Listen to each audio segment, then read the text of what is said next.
What's up, everyone? This is Brandon of Hella Hi-Fi. Thanks for being back on the channel. This is part 2 of the Hella Hagerman Real World Cornet 3000 story. It's going to be a jam-packed episode. I'm hoping that I can just have one long video. I don't have to cut it into two. But this is a story of determination and willpower and a little serendipity. And just following your dreams. So thanks for being here. Hope you enjoy.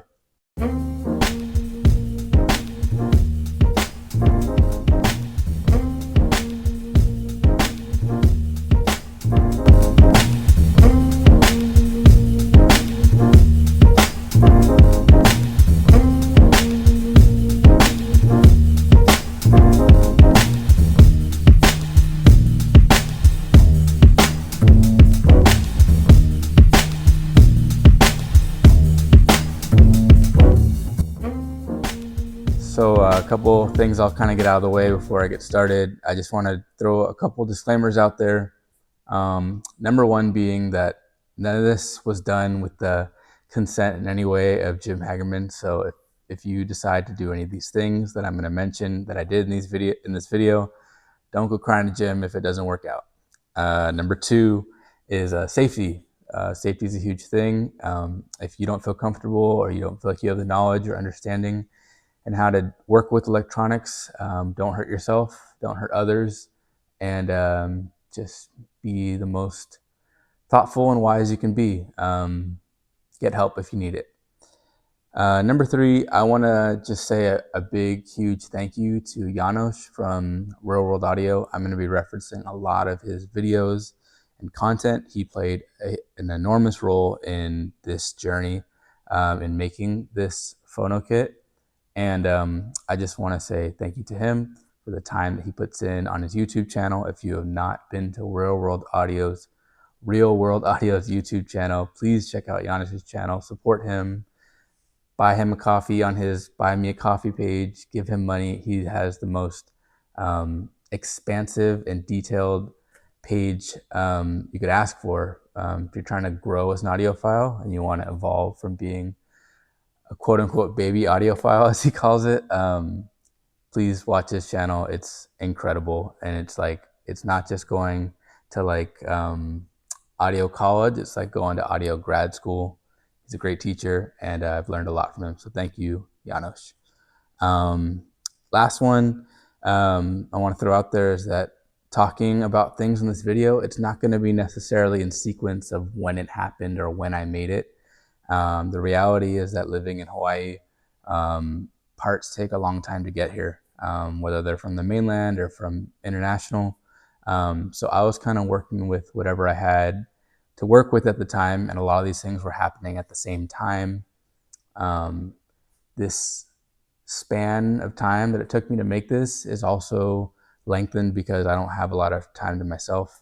I'm a father of 2 boys. My wife's pregnant with our third, and I have a full-time job outside of all this. So I get like 1 to 2, maybe 3 hours a night if I'm really stretching it. But most nights about an hour or so. So I guess I'll get into it. So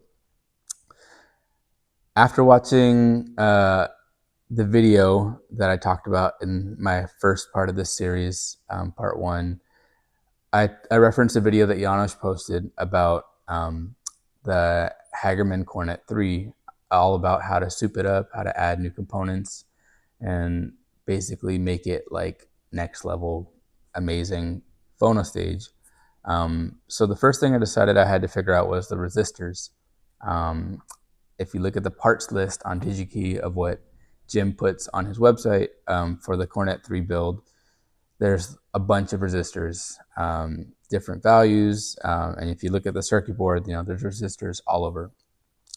So I figured out that I had to figure that out. So I was looking for the ones that Janos recommends are Coaspire and Kivame. They're basically the same thing, just Kivame is a rebrand of Coaspire. So I found most of what I needed on Mauser, and a few of the other ones that I couldn't find, I was able to find on Parts Connection, based out of Canada, and one other company. The name is slipping my mind, but they're based out of the Philippines, or at least that's where their stuff is. And these all took a while to kind of converge and get to my house. But I didn't know how to match the resistors in the circuit. I didn't really understand where they had to match and to what, how close they had to match and how to go about that process. So I reached out to Janos, and I sent him a little buy me a coffee donation and asked him a question. And within a few days to a week, he didn't respond only in a written response. He left me a whole 30-minute long YouTube video. And I was just, that was awesome. And he just went through the whole process of how to get multiple resistors so that you can match them tightly. And yeah, I'll leave that video down in the link below. And I'll try to link a few of his videos that were instrumental to making this this Phono kit. But at the same time, I want you guys to kind of dig for some stuff, because he has amazing videos on his channel. Sorry if you hear my neighbor's dogs are kind of going crazy right now for some reason. But yeah, so I got I got all the resistors in, and I took the afternoon, when the boys were sleeping, and I just sat in my lanai, drank a few beers, and just matched them with my multimeter. It was a blast. And then I started putting them in the circuit, bending the leads, and just getting them ready to solder. So once I had all the resistors in, I wanted to get them all soldered. But like many times making this circuit board, or kind of constructing everything, I came across information or a video or a link or something, and it just totally changed what I was going to do. And I found information at the right time, and I was thankful for it. So in this case, it was solder. I was going to use some solder that I had left over from a previous project, but under further inspection, it had a lot of lead in it. It wasn't the best solder that I could have used at the time, and I figured that out because I came across a video of Janos's, of course, and he's talking all about solder quality, the different metals and how they impact sound, and how you can drastically change the sound of a component just by the type of solder you use. So he was talking specifically about a solder by Audionote. And if you're familiar with Audionote, they're kind of like the cream of the crop when it comes to audio components, not just the whole components themselves, but the little pieces and all the resistors, or everything. They sell everything, and they make solder. So why not get some Audionote solder? It's 6% silver, which is a very high silver content. Janos talks a lot about the pros and cons of having silver in your system, and for me, I decided that was something that I wanted to do. So I purchased some Audionote silver-based solder, and had to get that. I couldn't afford $150 spool of it. So I think I got 15 feet of it or something. I figured that would be enough for the project. And that came all the way from the Netherlands and took I'm kid you not, maybe 5 weeks, over a month to get to my place. So again, while I was kind of getting all the resistors in, I was also figuring out the capacitors and the other parts. So once that finally came in, I looked up how hot I needed the solder. I was told that it flowed really well from different sources, and I just went for it. And I think I laid down 96 solder joints in one night and just got into it, and it was a blast. So I got all the resistors in. They were matched, the ones that needed to be matched were matched. The Kivames and Koa spears were all beautifully on my circuit board. So I got them all in. So that was the resistors. And then, of course, the other parts off DigiKey that weren't really talked about in Janos's video, the things like the oscillating timer and, little switches here and there and MOSFET transistors and things, those aren't things that you're going to upgrade. Those are just part of the circuit, and you need them. And little capacitors here and there that aren't really that important in terms of the sound quality. So I got all those in too. And then I also had the big thing I had to figure out next after the resistors was the capacitors. And that one took a while because not only was I trying to figure out the right ones, I ran into a couple of problems with sizing. And also I was just waiting until I could afford them because the capacitors by far were the most expensive part of this project. I think that the MiFlex capacitors, the KPCU line that Janos talks about in the video, they've significantly increased in price over the years.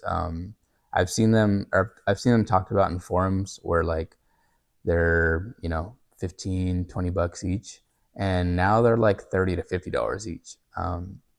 So they're not all of them. Some of them are still like 20-ish or so, but 20 to 50-ish dollars depending on where you look. So I was able to get most of what I needed on Parts Connection, again, based in Canada. They were able to match them for me. I don't have a reliable way to check capacitance, so I was kind of just trusting them. I have my multimeter, but it's not as good as like a designated capacitance. I can't remember the acronym for a capacitance tester, but I don't have one of those. They're expensive. But when I got the capacitors in, I realized those, along with the DC Link film capacitors that Janos talks about, I got those from DigiKey. They're huge. The DC Link capacitors are these like chunky gray ones. I'll post a picture right here. And the MiFlex capacitors are pretty beefy too. And I'm like, okay. Once I got all these capacitors in, I had the realization, I don't think that this is going to fit in this plastic enclosure that I bought with the kit that I got from Jim from Hagerman's website. And I reached out to Janos again, and I was like, hey, Janos, again, through Buy Me Coffee. And I was like, hey, Janos, I don't think that this is all going to fit. Do I need to get different capacitors, or do I need to just think about like a new chassis? Like, do I need to make my own chassis? So a few days goes by, he responds back in a text this time, or in a message, and he said something along the lines of, you're kind of on the right page. You need to basically start thinking about a new chassis.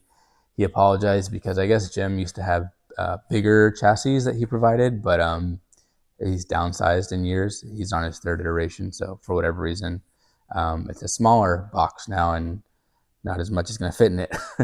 So then I had to go figure out what kind of chassis I was going to make. The other thing that Janos mentioned in his comment was, whatever size you settle on, go 50% bigger. He was like, just go big on it. And knowing that I wanted it to go with the deckwear amp, I was like, I don't want it to go too big because the deckwear one isn't too big. So I was being a little in my head about that. But I did decide on a size of, what did I end up doing? It was 8 inches by 10 inches. So 10 inches deep, 8 inches wide was the size that I picked. And I had to decide on what kind of chassis I was going to make, right? So I did all this research. That took a whole another, week or so of research, just thinking what I thought looked cool, any impacts on the sound, or just kind of ease to work with.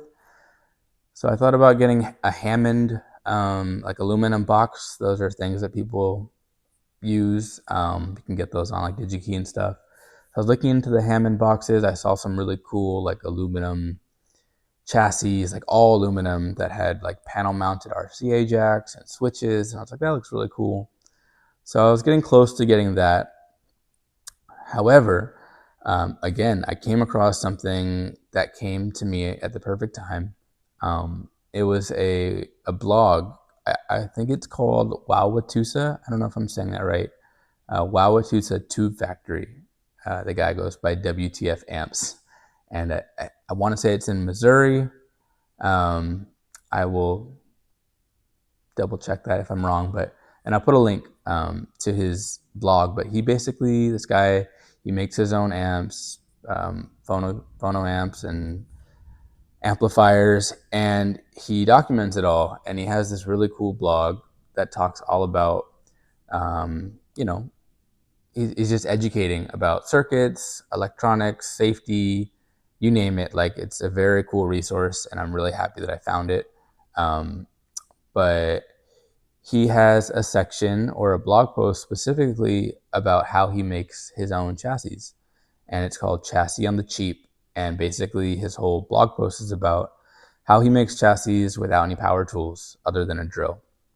And he details the materials he gathers, and the step-by-step process with pictures on how he makes his chassis.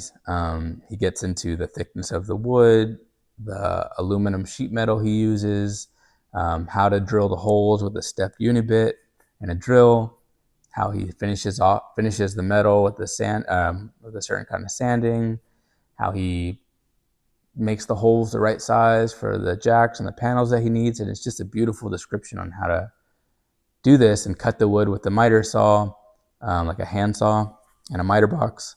So I basically followed that to a T the best I could. So I gathered my materials. I got a miter box, stepped unibit, corner clamps to glue the thing, and I had to source wood. So I was talking to my neighbor Landon, who you saw in the video about my speakers, and Landon was telling me that I could go to Reuse Hawaii. It was one place he mentioned, but then he was like, hey, I think I actually have some wood that I'm not using that you could have, called Ipe wood. I'd never heard of Ipe wood. Probably most people haven't. So I was kind of like, oh, yeah, let me check that out. I'll look into it. So that night I look up Ipe wood. I kind of do a little study on it. And Ipe wood is this really beautiful, exotic hardwood. It's used for decking a lot of times. And it's also called Brazilian walnut. I was thinking of using walnut because I think that I knew that my deck ramp was going to be walnut, and I thought, oh, that'd be cool if I kind of matched them.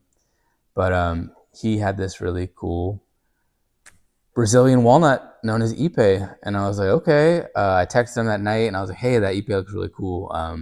Would you be able to strip it to about 4 inches? Because that's how high I determined I needed it to be. He's like, yeah, guaranteed, I got you. I'll get it over to you soon. So I was stoked on that, and I was figuring, okay, I'll get my Ipe wood, I'll saw it down, do the joints, glue it together, and get this thing going. So a few days or a week or so later, he gets me the stripped down wood. He has this long plank, and it's thick and heavy, and I'm like, wow, this is like one of the thickest woods I've ever held in my hand, and it's like an 8-foot long plank, so it's like heavy, right? So I basically one afternoon when the kids were sleeping, that's when I get my work done. I have to forego surfing that day. I got to it. So the first thing I had to do was saw the wood. So I got my miter box set up. I clamped it down so it wouldn't move. I put the the Ipe in the miter box, clamped it down, and I was just ready to go, right? So I got my handsaw, and I take a couple passes, and I'm like, whoa, okay, this is gonna be a little more than I expected. And I'm just going at it, and it's barely cutting. And I'm like, okay, I gotta figure this out. And I hope that I'm the only poor soul who's ever tried to handsaw Ipe wood, because it is like one of the thickest woods like out there. And me being a determined physical therapist, I'm like, okay, I just need to like get the angle right, get these vectors right, and get my body mechanics going, and I can make this happen. So I eventually did. I got the cuts that I needed. Very difficultly. I'll show you like some video of me struggling. But I finally got the cuts, right? And I was like, okay, cool. I'll sand these down. I'll get them all nice and smooth. But as you may have guessed, when I put them all together, got the miter joints together, tried to glue them together in a box, it just was not working. There was gaps. It was not perfect. It was junk. And I knew that I had to do what I didn't want to do, which was call Landon to bail me out again to help use a power saw to get these cuts right. So hit him up. He's like, yeah, come by our job site, and had one of his coworkers help lay the cuts down on a power saw. But the crazy part was that even with the power saw, he was struggling to cut these things because it is super, super thick. So finally got the cuts right. I glued the box. I let it dry. And then I was trying to figure out, while this was all happening, I was like, should I stain it? Do I leave it unstained? Or finish it really, not really stain? And all these things I was finding about Ipe wood was all about like how to finish like an outdoor deck. I'm like, I don't want to do that. I want it for like indoor use. So what I came up with that I decided on was using boiled linseed oil. That's a whole process of, you sand it down a little bit. You gotta sand it in, in waves. You can't just use one grit. But I think I hit it with 100 grit. Then I hit it with 220. And then I laid down wiped it clean, and then laid down the boiled linseed oil. And that was super fun. I did that over a span of 3 days. You have to let it, you lay it on really thick, and then you wipe off the excess, let it dry for 24 hours, and you rinse and repeat. People usually do about 3 coats or so. So I did that. That was like a 3-day process, but it was really beautiful and really fun. And boiled linseed oil has this really strange smell. I can't even explain it, but yeah. So I got that down, and then I had to figure out the aluminum portion. So once I had got my aluminum sheet metal that I was able to find for a good price on Amazon, got the unibit, I had to drill the metal. And I've never worked with metal like that before, so that was kind of sketch.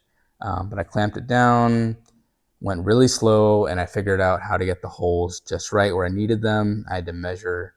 Luckily, I had the old casing that I got with Jim off the Hagerman website.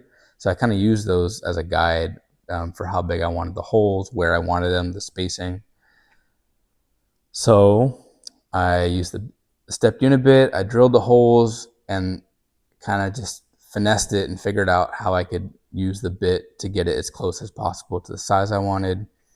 I figured out where I wanted the switches, the indicator light, and the RCA jacks. And I did all those holes. Had to be really careful not to scratch it the best I could. But yeah, that was a learning experience for sure. But I got all the holes in, and I was more or less finished with the aluminum portion.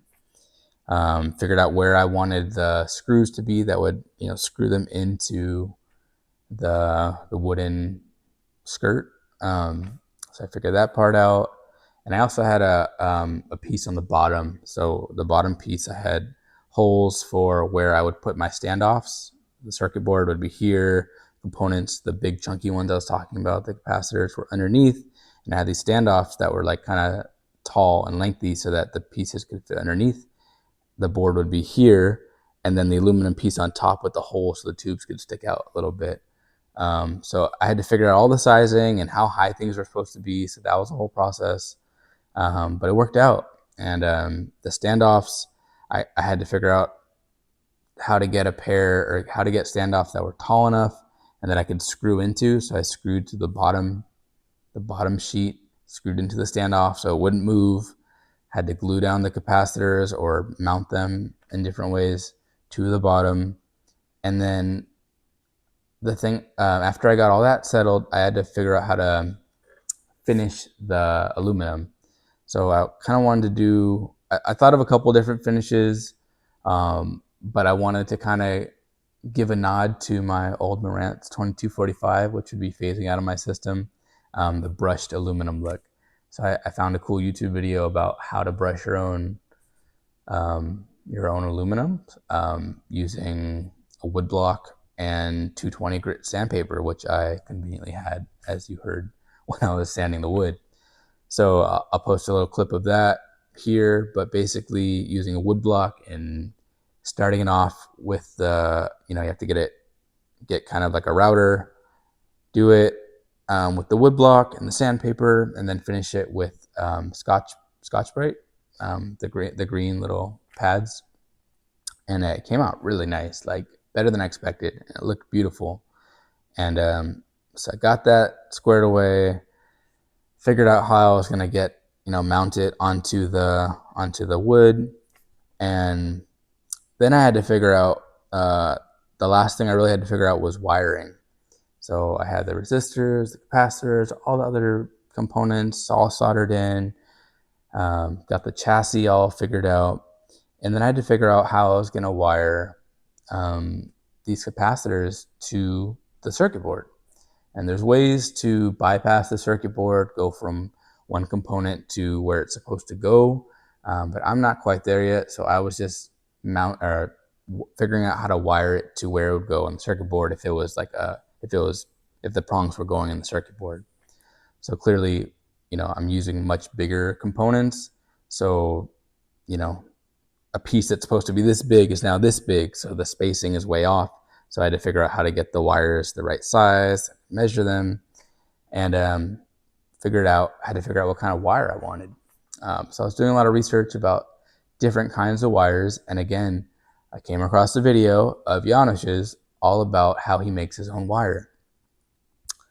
And that came at the perfect time because I was thinking about getting Cardis wire and a couple other ones I was considering, but I conveniently had some fine silver, 0.999 silver, dead soft annealed silver, 30 gauge silver wire laying around because I wanted to make some interconnects that Janos makes.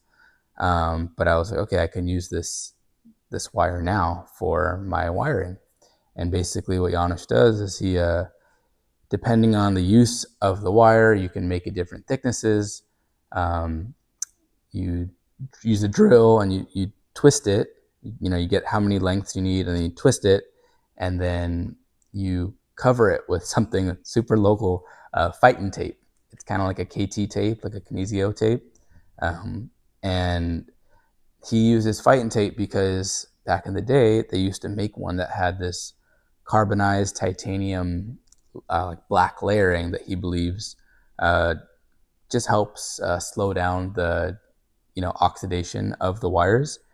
But they don't make that anymore. They don't make the tape. So I went to Fightin. I went to their little store here in town at Don Quixote, and they're like, I was asking them, do you make that tape with the black thing on the back? They're like, well, what do you need it for? What's your injury? I'm like, okay, that's not what I'm using it for. I felt like a crazy person. But basically, they don't make it in tape form anymore. What they do make it as is little circles, little patches you're supposed to put on where you have pain. Fighting tape, along with all KT tape, is not evidence-based, just so you know. But like for pain stuff, it's kind of, anyways, another topic. But basically, they do make it in these little little circles, and that was the only option I had. So I was like, okay, I guess I'm just gonna have to cut these to size and like roll them up like little joints. So I ended up rolling up different wires of different lengths with different cutouts of these little tiny circle things, which was very tedious, but kind of fun to do. And you need them to overlap because if they're here and you roll it and it's rounded, you'll have like some wire sticking out. So a lot of times they're overlapping a little bit. And I want to think that they're like little nodes, like little myelin sheath, and the signal is just propagating through these little nodes. But basically, I figured it out how to do it with the different lengths. I put them in a Teflon tubing that he recommends in that video, and it all worked out. I had these beautiful little hand-rolled wires, hand-twisted. I made them myself, cleaned them with alcohol the best I could to get my finger oils and stuff off of there. But yeah, that was a lot of fun, and I'm kind of a master at it now. But yeah, so that was it. I mean, I got the wires figured out. I got everything hooked up. I panel mounted the RCA jacks, the switches, stuff that I've never done before. And I should mention that along this whole way, I was also consulting my brother-in-law, who's an aerospace engineer. He's one of the smartest people I know. And he was kind of helping talk me through some of just double checking my work really and shout out to Jeremy. He was a big help. And also his friend who I met in San Diego surfing, his buddy Riley, who's an electrical engineer. He helped me out with some questions I had about grounding too. But thank you to my brother-in-law and Riley. Big thanks to them. But once I got it all hooked up, I had the amazing opportunity to test it on a dim bulb tester because I don't have a Variac yet, but I had to make sure there's no shorts. I flipped it on and I had to check the voltage, and here's a little clip of that. Hopefully this goes well. This is very nerve-wracking. Got my tubes in, everything is connected, except the RCA cables, which should be fine. I got some rubber shoes on, so let's give this a go. Okay, I'm gonna turn this on. Okay, and we're hoping not to see a bright glare here. That could mean there's potentially a short, which we do not want. So, turn this on, here we go. 3, 2, 1.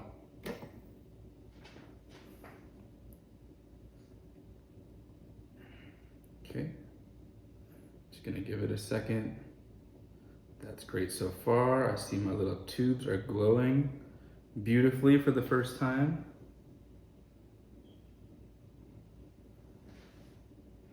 And we're actually just gonna let this run for a little bit.